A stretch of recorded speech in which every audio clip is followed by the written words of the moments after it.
main fuel tank. Check me as we go along here, Bruce. The one that is the main fuel tank that carries the shuttle riding piggyback aboard it.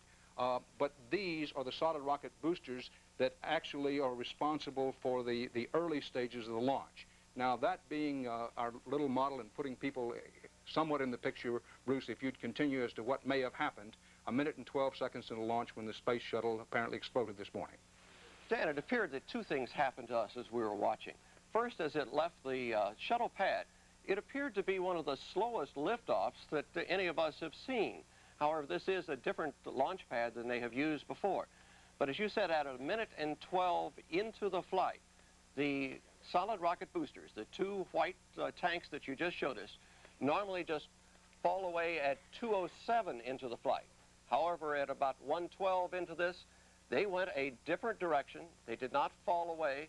And within just a matter of 2, 3, maybe 5 seconds later, there was a major explosion, which appeared to be the shuttle itself and the main tank, which is still attached to the shuttle and would remain attached to the shuttle until it gets over the Indian Ocean.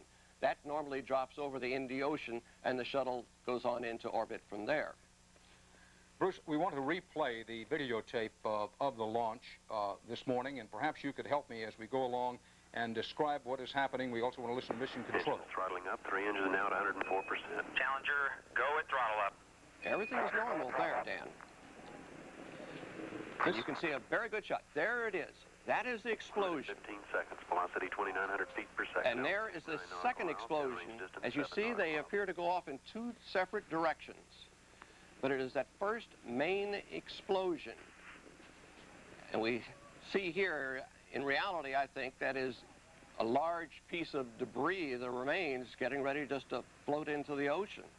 But it is that first explosion, which it appeared to be in the solid rocket boosters, but we're going to have to wait for official confirmation from NASA on that. NASA has still indicated that they are looking at the situation, trying to figure out exactly what happened.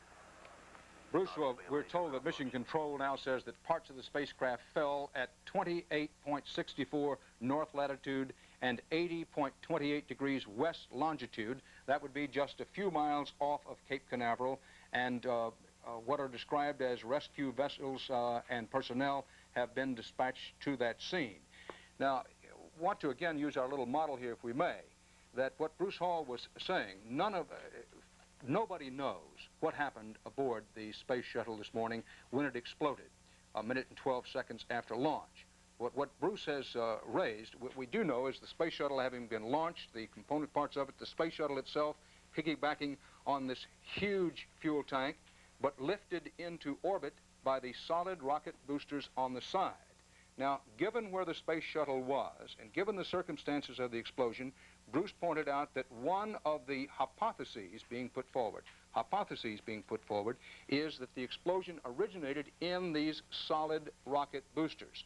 Now, Bruce, what do we know about the solid rocket boosters, and how soon would they have dropped away if all had gone?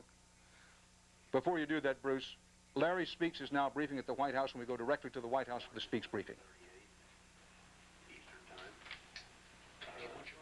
Adjoining room, the president's study, where there's a television, and the president then began to review television reports of the explosion there shortly after the launch. So once again, the president is concerned. He is saddened. He is very anxious to have more information on it. At the moment, as I say, we're learning most of our information from what the public is getting. What is your best information as to the condition of the crew, Larry, at this point? We don't have any more information than what is being provided to the public on television. Hopefully later we will be able to get some, and that's the president's first priority, is to find out what information that is available. We just don't have any more. No, we have not from the Oval Office. Will this affect in any way the plans for the State of the Union tonight? I don't believe so. I'm certain that the President will feel compelled to mention this, depending on the outcome of what we learn here in a few minutes. Will it affect the shuttle program? Well, that's hard to say, here in 15 or 20 minutes after an incident of this type is concerned. I'm sure it will not affect the United States' determination to consider to continue the exploration of space and all the benefits we've received from it. While this is indeed tragic, it certainly will not deter the United States in its interest in space exploration. All the problems that the shuttle has had, will any substantial reevaluation be done of the program itself? Well, once again, you're very premature in asking a question concerning the future of the space program. The United States has met adversity many times before in the space program. It is one of the most effective and successful programs of that type that any country has ever undertaken. Larry, can you tell us anything specifically that the President said, any quotations, and did he make any mention of the fact that the teacher that he suggested, that the program of a teacher in space, that teacher was on board this flight? Well, I know that was on his mind. Quite frankly, the President stood there in almost stunned silence as he watched the television. You could certainly read the concern, the sorrow, the anxiety on his face as he watched, and the group watched around him. As I say, he was virtually watched in silence. Might anyone from the White House be leading some sort of investigating team, or will it just be up to NASA to investigate this? All this is very, very early, and there's just nothing we can say. Our immediate concern is the crew, and all of these other questions will just have to be deferred until much later. Was anything said about the fact that the teacher was on board this plane?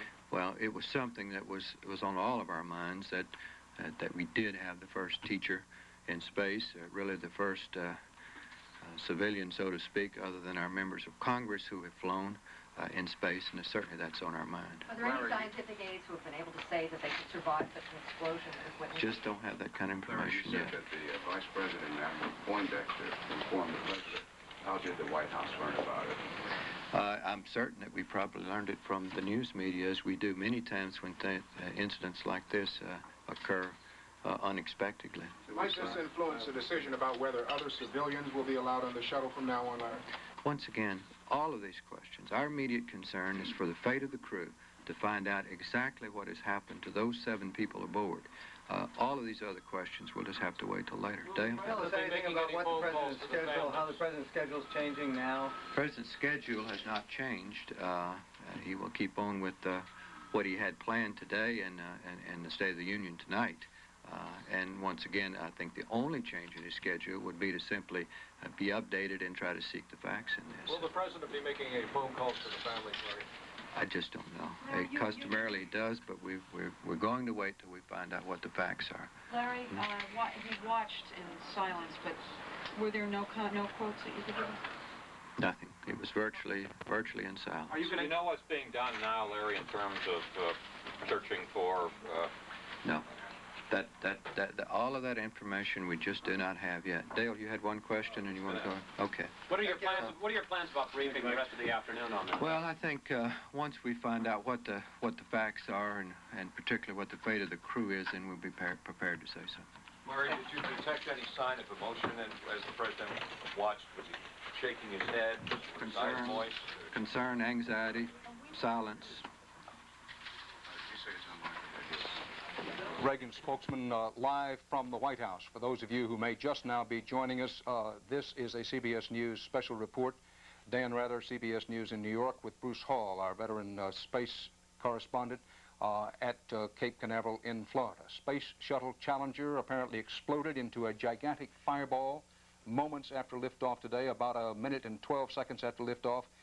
Apparently, and we say apparently because no one can know for sure, all 7 crew members, including schoolteacher Krista McAuliffe of Concord, New Hampshire, may have been killed. There was no announcement of the fate of the crew, but it appeared that there was no way they could survive. Now, what I'm quoting from here is the Associated Press story out of Cape Canaveral, and it says, and I quote, "There was no announcement on the fate of the crew, but it appeared there was no way they could survive." Now, let's go to Cape Canaveral now. Among other things, we want to play for you again the videotape of this morning's liftoff and launch of the Space Shuttle Challenger and what was seen. The space Engines throttling lift went up, and this is what Mission Control was saying.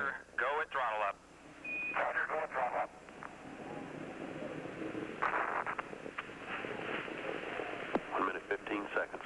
2,900 feet per second, altitude 9 nautical miles, downrange distance 7 nautical miles.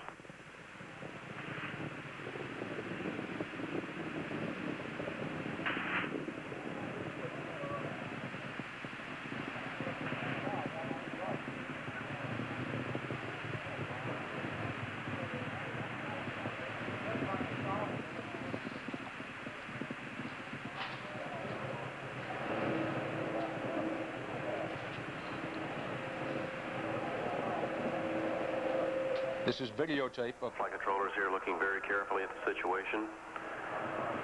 Obviously a major malfunction.